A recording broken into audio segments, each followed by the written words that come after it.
What a lot of people don't understand is that out of all the minority groups, we're the one minority that's not born into our families, and so we've got to go out and seek families. And traditionally in Oklahoma City, the place to go find your family in the LGBT community is the bar scene. First things first, I'ma say all the words inside my head. I'm fired up and tired of the way that things have been. Oh, oh, the way that things have been. Oh, oh.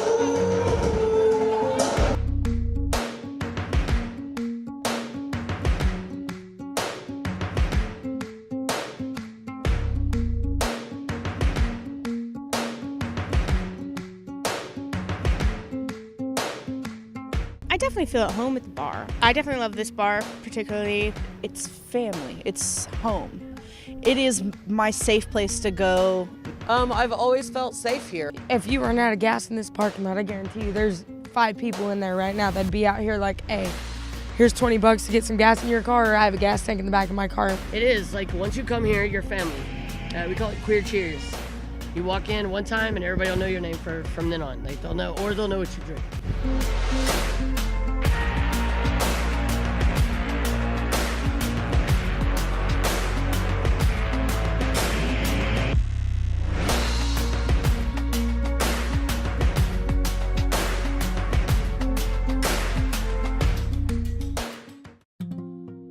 Now, as far as, the bars, as far as our history is concerned, they've been our churches and our community centers and our places to connect.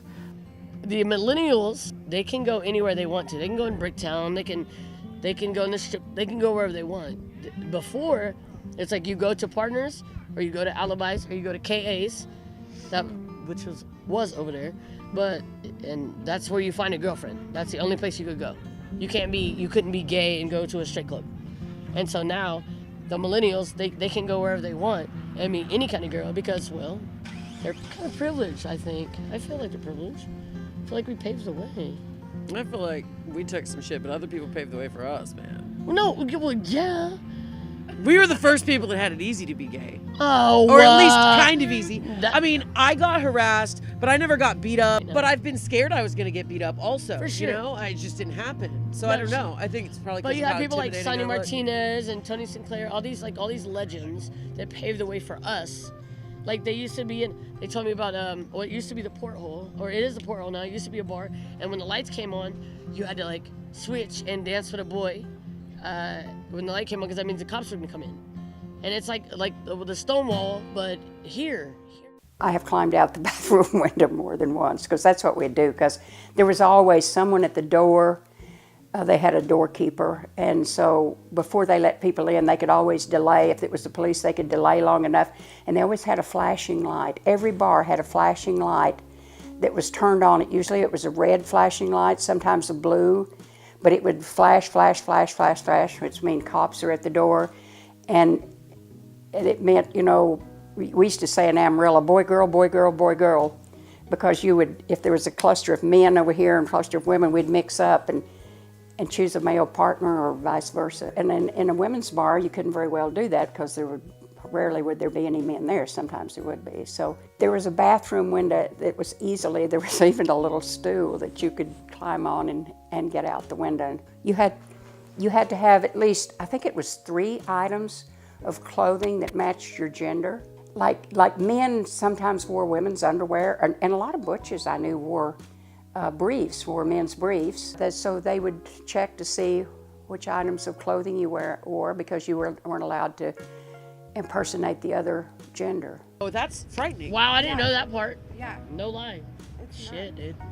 It called AFR 3566, as Air Force Regulation 35-66, defined homosexuality and the criminal penalties you'd pay, and they had 3 classes. Active homosexual was class A, and that was that you were the aggressor. You were the top, I guess you'd call it. And then they had passive homosexuality, which would have been the bottom. In other words, if someone you let them do what you wanted. And then the third one was you associated extensively with known homosexuals. Those were the 3 classes of homosexuality, and they each had a punishment assigned to them. What was happening is that we've all been disowned by our families, by our churches. I mean, the church was a huge part of my life, and I lost that when I came out.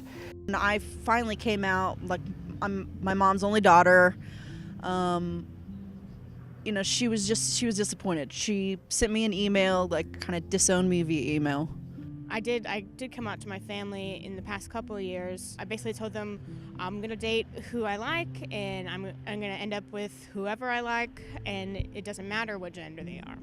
My mother, strangely, was the person that took it weird, I guess. Like, she never thought, I guess, that one of her daughters could be into anyone other than men. But yeah, my dad didn't care. He was like, oh, I love you, it doesn't matter to me, and then he went back to watching TV.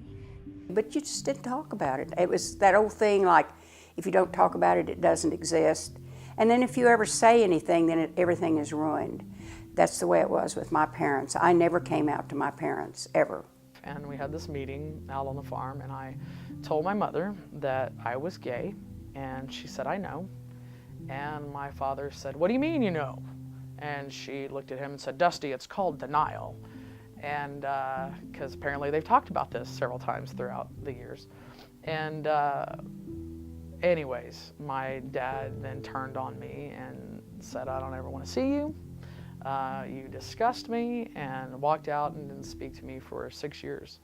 In fact, it was during those 6 years that he had a quadruple bypass and wouldn't even look at me when I got to the hospital to see him before he went into surgery, knowing that there's a great possibility that he wouldn't come out of surgery. That was extremely, extremely painful. My brother, when I was a little kid, told my dad, she's gay. My dad was like, no, she's not. So my family's really conservative. So when it came time to come out, I was 21, and I was like, you know what? Out on my 21st birthday, got drunk, and I was like, my dad had to come pick me up because I wouldn't drive. And right there, and I was like, you know what? This is the best time ever because I don't care right now. He was accepting, and he said, 2 days ago, my brother called me and he said his son came out as gay. I was afraid something would happen to me, and I still don't feel extremely comfortable with PDA. I don't engage in PDA in front of my family. You don't. Nope.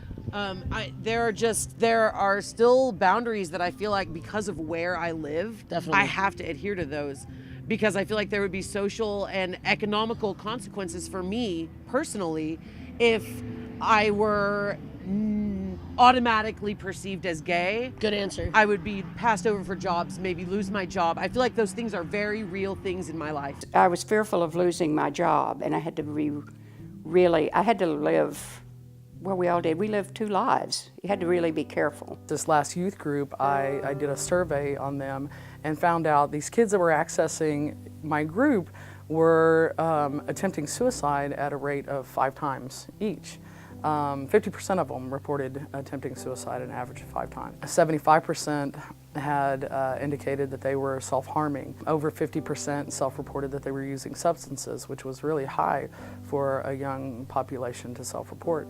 And so I sat in bed one night and just cried after I'm looking, over these surveys. Not that I haven't had people say things like late at night in a grocery store, me and my ex, like somebody working there was saying derogatory things about gay people. And I got turned away from a wedding venue.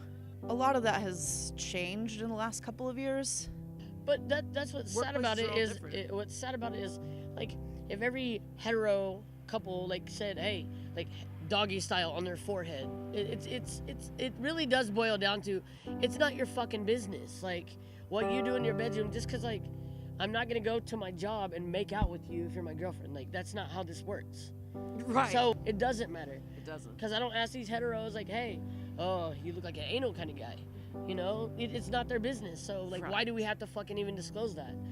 But if we're outed, oh, did you hear about Angel? She's gay. You fucking think I look like I play softball all the time? A side of our community that was unseen, and that was the people that were having relationships that were long-term and having children, and the boring day in and day out of getting up and going to work and coming home and doing dishes and going to bed, and it's not just all disco balls and glitter. And so this vision that I had 15 years ago with YGLA for these kids to have their own safe space, a place to call their own, has to come to fruition after all these years with the Q space, which they named.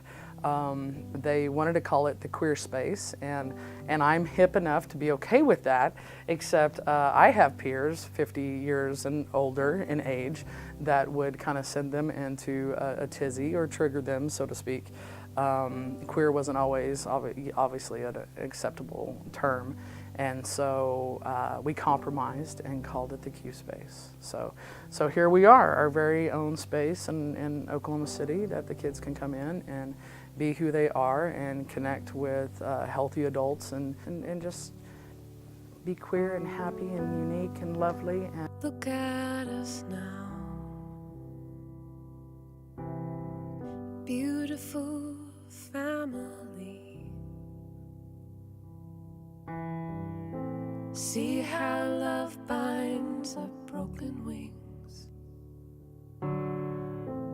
and lost hearts find a home. And love is love, is love, is love. Keep being you. There's no wrong way to be you, even if people might tell you there is.